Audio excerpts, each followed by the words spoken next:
I'm having doubts whether what I'm focusing on is right. I only care about creating content consistently without missing a week and without caring about results and quality. And I wonder if focusing just on quantity is a coping mechanism for me to justify not caring about results. The reason I chose this path of just focusing on quantity can be boiled down to the story you probably already heard about. A ceramics teacher divided the class into two groups, one that will be graded solely on the quantity of work they produce, and the second one solely on its quality. Long story short, the ones who solely focused on quantity were the ones who also produced the best work. I took this story to heart and started creating content 17 weeks ago with the sole focus on not missing a single week. So far, I posted 170 short videos on each platform, averaging 1.43 shorts per day, and not a single one went over 600 views. The posts are obviously not good enough.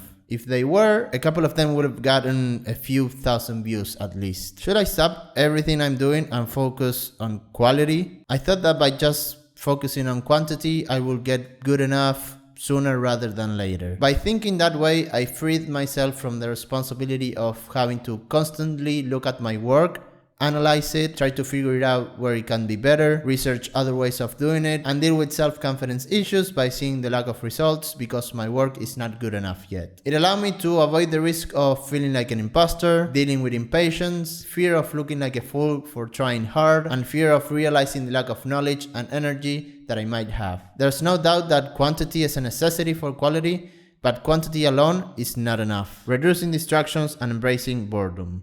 Don't get me wrong, I don't expect to be good in less than a year, not even 2 years. I'm actually aiming to have some important traction by year 5, but allow me to take a minute and talk for the two of us. We know we are leaving energy and discipline on the table. At the same time, we don't treat ourselves that badly either, because we know that we are humans and not machines. But that doesn't mean that we cannot put a plan in motion to act a tiny bit better each day. Even though I'm a pretty structured person who knows exactly how much time I'll dedicate to each part of my life each day, I fail by still distracting myself with cheap dopamine. And I realize that I haven't let myself feel bored for a long time. And I don't want it to sound like I made a huge discovery of life and philosophy, but I believe that is the simple reason why I keep coming back for cheap dopamine. When I feel that I can't put any more energy into a task, I numb my brain with scrolling on social media instead of doing absolutely nothing and feeling okay with not having any more energy in the tank. What I believe will happen if I successfully apply this.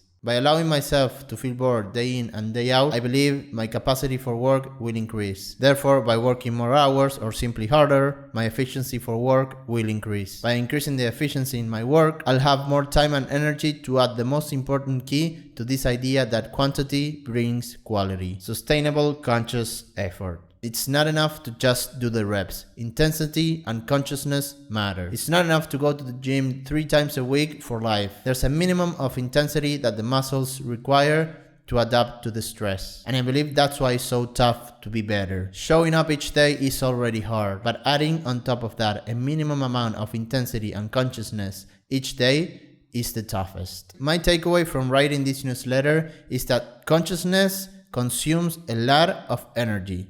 A lot. And I have to respect it by allowing myself to be bored and recharge every single day. If you watched this far, please let me know in the comments because it will mean a lot to me. It already means a lot that you're watching till now because not many people do. I see it on the analytics and it's awesome to think that a few people are watching till the end, and I don't take that for granted.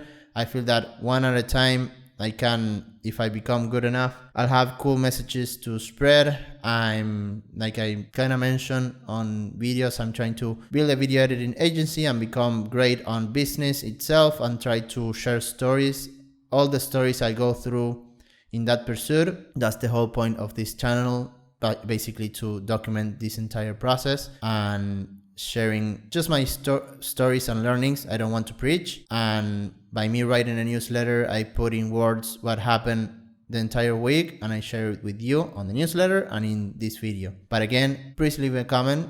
I know it's asking more from you, but I would love to see that comment and thank you, at least in a comment, to see who were the ones that actually made it to the end.